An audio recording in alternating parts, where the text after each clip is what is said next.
Hi, all. This is your Professor Ian. I just thought I'd record a hopefully brief little mini lecture about The Road and what's going on in that book so far. There's been some great discussion both before the spring break that we had and then this past week. So I thought I'd just, tie some of these ideas together, maybe, hopefully.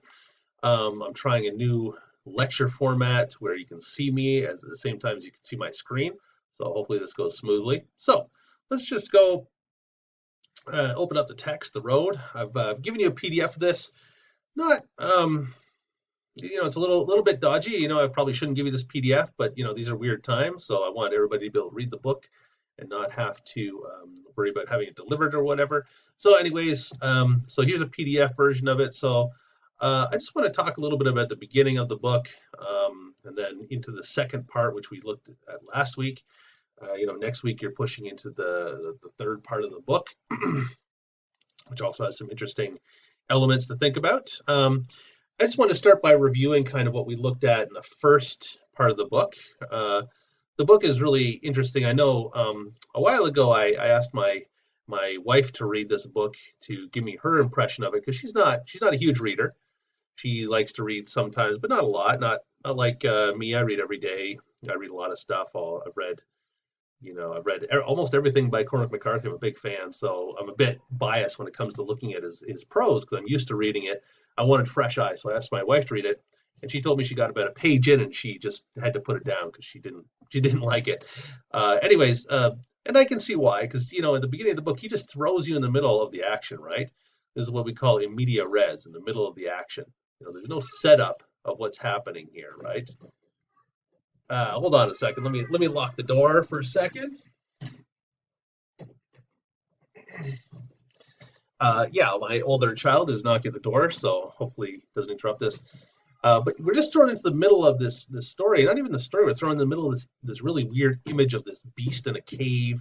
The eggs of spiders.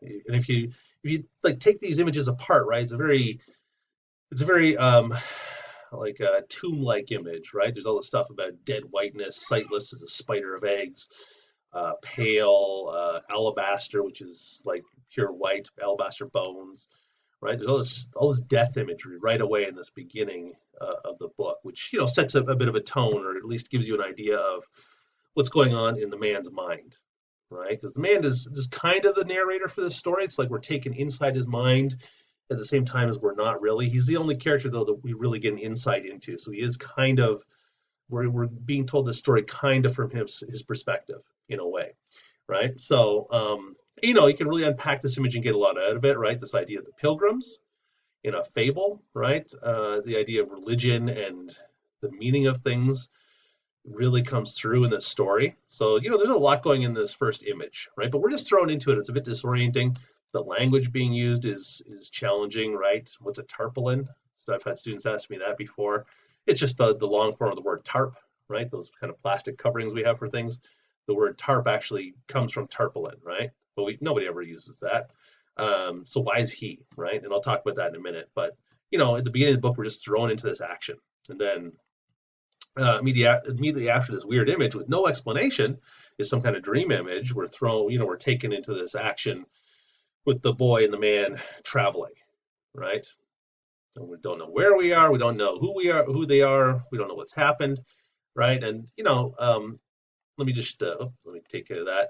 I just want to show you something we call Freytags Pyramid. I've talked about this with probably some of you in other classes, 1A perhaps. And Freytag's Pyramid is just a way we have of charting the action in a book, usually longer books, but even short stories and such too. Developed by a guy named Gustav Freytag, who was a German art critic. He came up with this kind of schematic. People have been talking about this stuff forever, but he came up with a schematic in the pyramid idea to talk about classic plays and Shakespearean plays. Freytag was writing in the late 1800s, so he came up with this idea, and it's since been used and changed and adapted by everybody else. But basically, it just lays out how most stories operate, right? You have this exposition stage, right, where things are set up, the setting, who's involved, their motivations, all that kind of stuff that you get at the beginning of a story to help set the stage and give us some context for what's about to happen. Then we have some kind of inciting incident, so something happens which leads the characters to their journey, right? Why do they change their why do they do anything in the story? You know, if you have a bunch of people who are just sitting around, what makes them do anything? That's the inciting incident. This leads to what's called the rising action, which is, you know, the adventure they go on, right? We see in the next section that you read last week, we see the man and the boy encountering other people. So that would be part of the rising action, those adventures they have, leading to some kind of climax, right? And that can be a physical climax, like in a superhero movie where, you know, Superman fights Lex Luthor or something like that, or it can be an emotional, intellectual climax.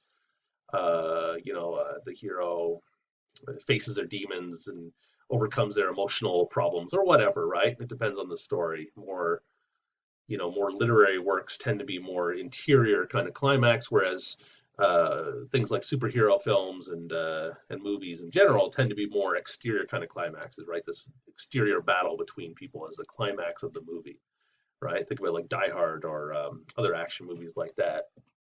Then on the other side, you have the falling action.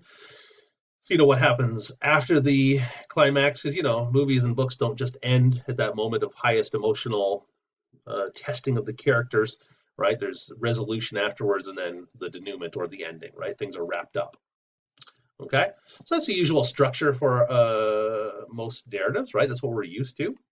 And in this book, right, in The Road, we do get a little bit of exposition, but not really, right? We're kind of thrown into things. We have to pick this up as we go along. I would argue that the first chunk of the book I gave you, those first 59 pages or so, are more or less exposition, right? He's not very clear about it. He never really gives us all the details. We don't know who the man and the boy are. We don't know where they are, where they're going. We assume it's America because of some of the terminology and the cultural references, but we don't know. It could be anywhere technically, right? We don't know what's happened to the world. We know something terrible has happened in the world. A number of people commented on the sheer amount of ash that's in the book, right? So it seems to be some kind of nuclear winter or something, but we don't know, right? But you know, there are clues. You can make guesses, but we don't know, right? So all the usual details that are in an exposition, the exposition part of a story, are kind of withheld from us. But all this stuff is set up. We have the motivation. We have the man and the boy. We know the man is basically only alive to help look after the boy, to raise this boy. We know that the boy, as a number of people have pointed out in the discussion too, the boy seems, a number of times talks about committing suicide or just giving up, right? And he's, that scene where the truck full of cannibals comes by, the boy automatically freezes, like it's not a big problem for him. He's used to this kind of behavior, so he's used to a hostile world, right? So we know all these things about the man and the boy, but we have to piece them together in the exposition stage. The section I gave you for that first week of reading ends with the scene with the mother, who we learn has decided not to try to survive in this world, right? She's decided to take the other way out and go off into the darkness and give up, right? And not try to strive in this world, right? So it's kind of an inciting incident. We learn this reason why the man and the boy are alone, trying to get somewhere. We don't know where they're trying to get to. In fact, it's not super clear that they know where they're trying to get to. They're trying to get south, where it's warmer. They're trying to get to the coast, but why? We don't know. And I'll talk about that more, I think, next week, right? The journey that they're on, because it's super interesting to think about that as well. Okay, so that was the first part of the book. The second part of the book that you just read last week is getting into this rising action section. I would argue we haven't reached a climax, right? Our heroes are still journeying, right? We know, based on the structure of the book, it's called The Road. It's a road novel, you might say. It's a journey novel. It's a quest novel. They're on a quest to do something. So we know the climax is probably going to revolve around reaching that goal, right? When they get where they're going, do they achieve what they're looking for? Is it a disappointment? Is it, what happens there? So we know that's probably the climax. So we're solidly in this stage of the book right now, this rising action. We're having adventures along the way towards that climax, and we're learning about our characters, we're learning about the world through our encounters with other people in this book, right? In this section of the book, we have some pretty grotesque details. So I hope those didn't bother you too much. This is a very different world. It's a world where everything is gone, and some people have turned to, devouring each other, right? Cannibalism, right? And that's where we get into one of the big topics of the book: good guys versus bad guys. Um, as we see, the good guys, the man and the boy, don't eat other people. That's a big thing for them, right? Pardon me. There's that scene with the truck where the man and the boy are hiding, and they're accidentally discovered by one of the people as he's going to use the little boy's room. He's going to use the washroom in the woods. He discovers them, and they have to kill him because he's going to take them back to the truck, right? And there was some discussion of this in the perusal assignment. Some people were asking, why don't they go with him to the truck? And I think it's pretty clear that the people in the truck are not good people, right? They are um, looking for whatever they can find to keep going in this world, right? So by the definition of the man and the boy, they are not good people. As they have to shoot the guy. They feel like to shoot the guy, then they run. They get away. They come back, and they find a pile of bones, right? And some innards, and that's all that's left of the person that they shot, the man they shot. And there's a detail there that it looks like the bones were boiled, right? So it's an important detail because it tells us that the other people on the truck, instead of like burying their comrade who got killed and whatever, unfortunately, they ate him, right? They ate him to survive.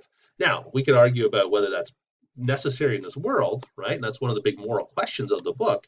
But for the man and the boy, that makes them bad people, right? Good people don't eat each other.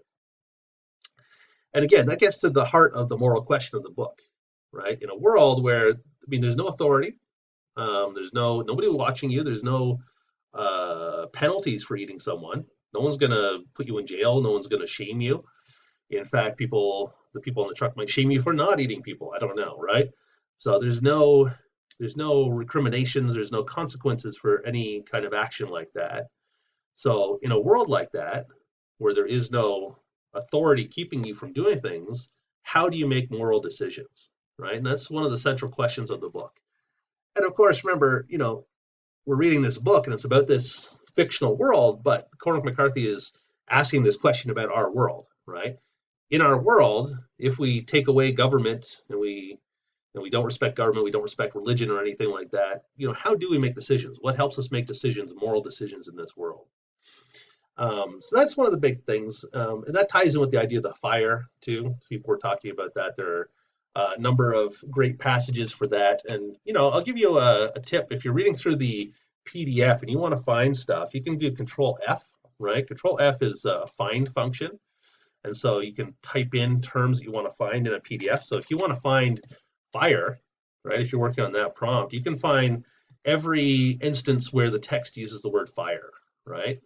You can just go through the whole text. Now, a lot of times it's going to be like firewood, right? But you could also put like,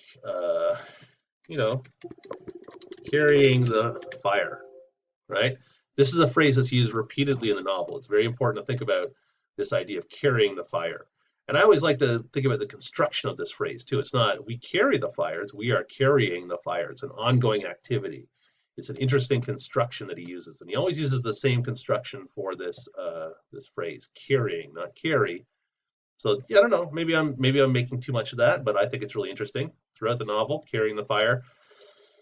I don't know how many times it appears in the novel. It's got to be like a dozen, so you could count that up and think about why it's so used.